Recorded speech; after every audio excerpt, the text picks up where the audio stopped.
മഹാബലി അവശിഷ്ടങ്ങളിലൂടെ നടക്കുന്നു.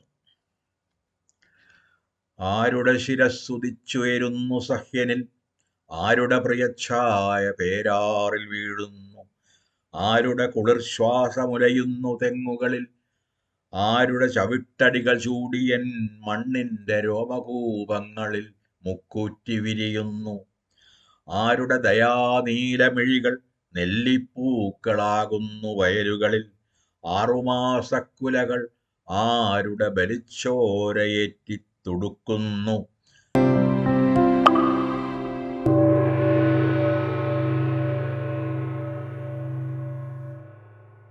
ഇപ്പോൾ കവിതകളുടെ മാഷിൻ്റെ ജീവചരിത്രം പറഞ്ഞിട്ടുണ്ട്. അത് ബിംബങ്ങളിലൂടെയൊക്കെ ഒളിച്ചിരുന്ന് അല്ലെങ്കിൽ മറഞ്ഞിരുന്നാണ് പരോക്ഷമായിട്ടാണ്. പക്ഷേ ആത്മകഥ എഴുതുമ്പോൾ അതിനെ വളരെ ഡയറക്റ്റായിട്ട് പറയേണ്ടി വരും. അങ്ങനെ കുറേ തുറന്നു പറച്ചിലുകളൊക്കെ ഈ ആത്മകഥയിൽ ഉണ്ടാവില്ലേ?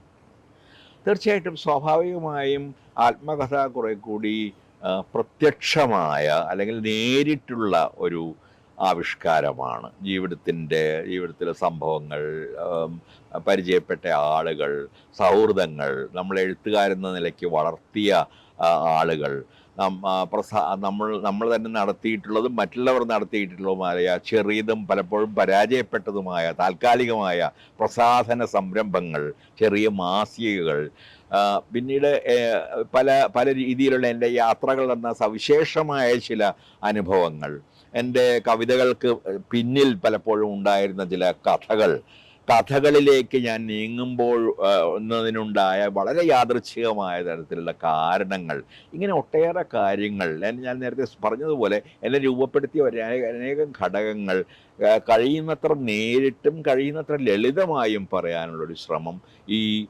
പുസ്തകത്തിലുണ്ട്. അതിന് അത്ര പ്രത്യക്ഷമല്ല എന്ന് പറയാവുന്ന ഒരേ ഒരു കാര്യമാണ്, അതിൻ്റെ എല്ലാ അധ്യായങ്ങളും തുടങ്ങുന്നത് എൻ്റെ തന്നെ ഒരു കവിതയുടെ ചില വരികൾ, പല കവിതകളുടെ വരികൾ ഉദ്ധരിച്ചുകൊണ്ടാണ്.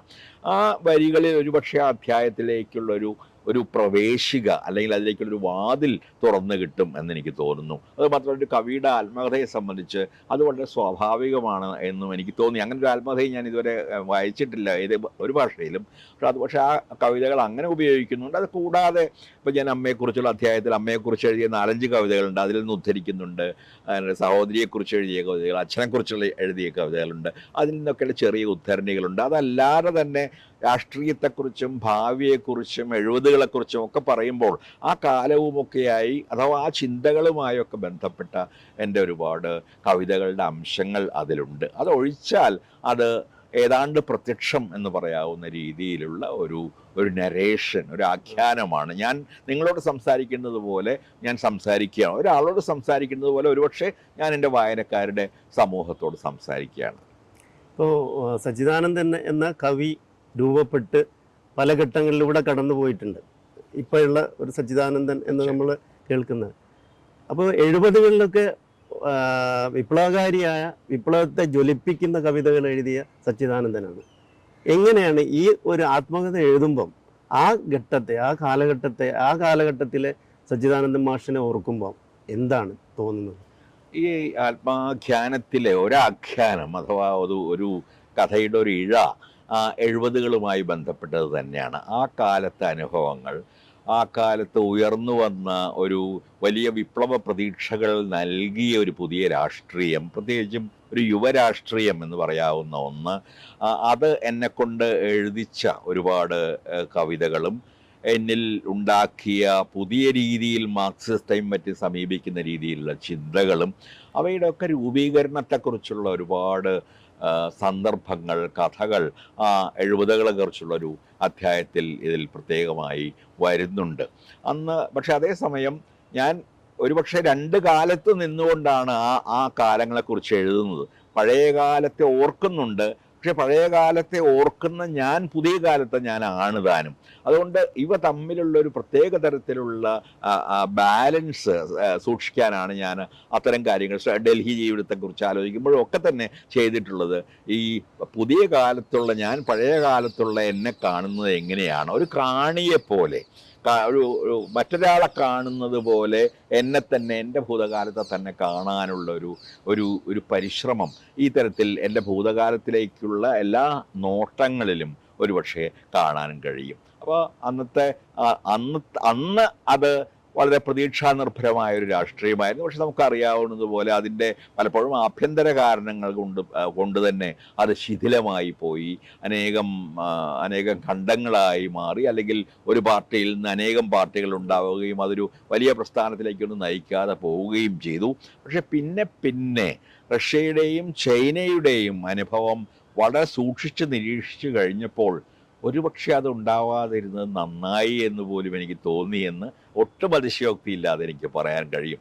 കാരണം ആത്യന്തികമായി സമഗ്രാധിപത്യത്തിലേക്കും എല്ലാ തരത്തിലുമുള്ള വിമർശനത്തിൻ്റെയും അഭിപ്രായ സ്വാതന്ത്ര്യത്തിൻ്റെയും അടിച്ചമർത്തലിലേക്കും അത്തരമൊരു ടോട്ടാലിറ്റേറിയൻ എന്ന് പറയുന്ന സമഗ്രാധിപത്യപരമായ ഒരു ഭരണകൂടം ഒരുപക്ഷെ നയിക്കുമായിരുന്നു, നമ്മുടെ ജനാധിപത്യത്തെ തിരിച്ചു വരാനാകാത്ത വിധം നശിപ്പിക്കുമായിരുന്നു എന്ന് പിൽക്കാലത്തെ ചിന്തയിലൂടെ എനിക്ക് ബോധ്യമായിട്ടുണ്ട്. ഞാൻ പിന്നീട് സാംസ്കാരിക വിപ്ലവത്തെ പറ്റിയൊക്കെ പിന്നീട് ഇറങ്ങിയ ഒരുപാട് പുസ്തകങ്ങൾ വായിച്ചു. പക്ഷെ അത് അങ്ങനെയൊന്നും ആയിരുന്നില്ല. പാർട്ടിക്കകത്തുണ്ടായിരുന്ന ഭിന്നതകൾ തീർക്കാൻ വേണ്ടി കുറേ ആളുകളെ കൊന്നതായിരുന്നു എന്നൊക്കെ മനസ്സിലാക്കി. അതുപോലെ നമുക്കറിയാവുന്നതുപോലെ റഷ്യ സ്റ്റാലിൻ്റെ കാലത്ത് മുതൽ സമഗ്രാധിപത്യത്തിലേക്ക് നീങ്ങി ക്രമേണ അത് പൂർണ്ണമായി ശിഥിലമാവുകയും ചെയ്തു.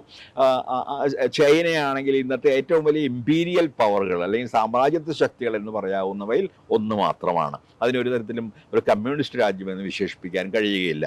അതേസമയത്ത് ഞാൻ ചെറിയ രാജ്യങ്ങളിലും പോയിട്ടുണ്ട്. വിയറ്റ്നാമിൽ അല്ലെങ്കിൽ ക്യൂബയിൽ പോയിട്ടുണ്ട്. അവിടെയൊക്കെ പഴയ തരത്തിലുള്ള കമ്മ്യൂണിസത്തിന് വേണ്ടിയുള്ള അല്ലെങ്കിൽ കമ്മ്യൂണിസ്റ്റ് സമൂഹം ഉണ്ടാക്കാൻ വേണ്ടിയുള്ള ശ്രമങ്ങൾ ഇന്നും സജീവമാണ്. അതേസമയം അവയാണോ നമ്മുടെ മാതൃകാ സമൂഹങ്ങൾ എന്ന് ചോദിച്ചാൽ എനിക്ക് തീർച്ചയില്ല. എനിക്ക് പലപ്പോഴും തോന്നിയിട്ടുള്ളത്, ഞാൻ സ്കാൻഡിനേവിയൻ രാജ്യങ്ങളിൽ സഞ്ചരിച്ചിട്ടുണ്ട്, സ്വീഡൻ ഉൾപ്പെടെ. ഒരുപക്ഷെ അവിടുത്തെ ഒരു സ്വതന്ത്രമായ ജനാധിപത്യ ക്രമമായിരിക്കാം കൂടുതൽ മനുഷ്യത്വമുള്ള ഒരു സാമൂഹ്യ ക്രമവും സാമ്പത്തിക ക്രമവും ഒക്കെ എന്ന് എനിക്ക് തോന്നാൻ ഇടവന്നിട്ടുമുണ്ട്. ആ കാര്യങ്ങളെല്ലാം ഞാൻ ഇതിൻ്റെ ഞാൻ ഇപ്പോഴെത്തി നിൽക്കുന്ന നിലപാടുകൾ വളരെ വളരെ ലഘുവായും കൃത്യമായും അവസാന അധ്യായങ്ങളിൽ പറയുന്നുണ്ട്. സാഹിത്യത്തെ സംബന്ധിച്ചുള്ളൊരു അധ്യായമുണ്ട്, സമൂഹത്തെ സംബന്ധിച്ചും നമ്മുടെ ഭാവിയെ സംബന്ധിച്ചുള്ള അധ്യായമുണ്ട്. അവിടെ ഇപ്പോഴത്തെ ഞാൻ എത്തി നിൽക്കുന്ന ഒരു ചിന്തയുടെ പടവ് അത് വളരെ വ്യക്തമായി തന്നെ കാണാൻ കഴിയും. ഞാൻ ജനാധിപത്യത്തിൽ തന്നെ വിശ്വസിക്കുന്നു. പക്ഷേ ഈ ജനാധിപത്യമല്ല, ഇതൊരു ഔപചാരിക ജനാധിപത്യമാണ്, അടിത്തട്ടിൽ നിന്നുള്ള ജനാധിപത്യമാണ് ഉണ്ടാകേണ്ടത്. കാരണം ഞാൻ അടുത്ത കാലത്ത് ഏറ്റവും അധികം വായിക്കുന്ന കുറേ ചിന്തകരുണ്ട്. ആഗമ്പൻ മുതൽ ഇങ്ങോട്ട് റാൻസിയെ എന്നുള്ള വലിയ മാർക്സിസ്റ്റ് ചിന്തകൻ വരെ. റാൻസിയെ ഞാൻ നിരന്തരമായി എൻ്റെ പ്രഭാഷണങ്ങളിൽ ഉദ്ധരിക്കാറുണ്ട്.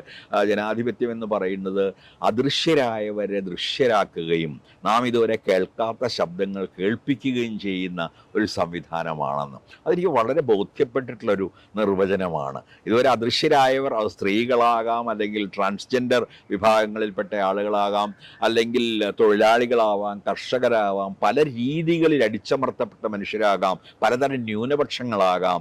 അവരെയൊക്കെ ദൃശ്യരാക്കുക എന്ന് പറഞ്ഞാൽ പഞ്ചായത്ത് തലം മുതൽ പാർലമെൻറ്റ് തലം വരെ അവരുടെ സാന്നിധ്യം ഉറപ്പിക്കുക, അവരുടെ പ്രാതിനിധ്യം ഉറപ്പിക്കുക എന്നാണ് റാൻസിയെ ഉദ്ദേശിക്കുന്നത്. അതുപോലെ അവരുടെ ഇതുവരെ കേൾക്കാത്ത അടിച്ചമർത്തപ്പെട്ടുകൊണ്ടേയിരുന്ന ഈ മനുഷ്യരുടെ ശബ്ദങ്ങൾ കേൾപ്പിക്കാൻ കഴിയുന്ന ഒരു ജനാധിപത്യം. അപ്പോൾ ഔപചാരിക ജനാധിപത്യത്തിനപ്പുറമുള്ള, നമുക്ക് വേണമെങ്കിൽ അതിന് ജനകീയ ജനാധിപത്യം എന്ന് വിളിക്കാം, ആ പേരിൽ ഒരുപാട് നല്ലതല്ലാത്ത ഓർമ്മകൾ കിടപ്പുണ്ടെങ്കിൽ പോലും ആ തരത്തിലുള്ളൊരു ജനാധിപത്യം മാത്രമാണ് നമ്മുടെ വഴിയെന്നും, ഒരു മറ്റ് രാജ്യങ്ങളിൽ നടന്ന പോലെ ഒരു ഹിംസാത്മകമായ അല്ലെങ്കിൽ ഒരു സായുധ വിപ്ലവം ഇന്ത്യ പോലെ ഇത്രയധികം വൈവിധ്യമുള്ള വിവിധ സ്വരങ്ങൾ, ഭാഷകൾ, പ്രാദേശിക സംസ്കാരങ്ങൾ, മതങ്ങൾ, പല രീതികളിലുള്ള മനുഷ്യരുടെ വിഭജനങ്ങൾ, ഇവയെല്ലാം നിലനിൽക്കുന്നിടത്ത് സാധ്യമല്ലെന്നും സാധ്യമായാൽ പോലും അതൊരുപക്ഷെ അഭിലഷണീയമല്ലെന്നും ഉള്ള ഒരു ബോധ്യത്തിലാണ് ഞാൻ നിൽക്കുന്നത്. അപ്പോൾ അതിനർത്ഥം ഞാൻ ഇപ്പോഴുള്ള ഈ ജനാധിപത്യവുമായി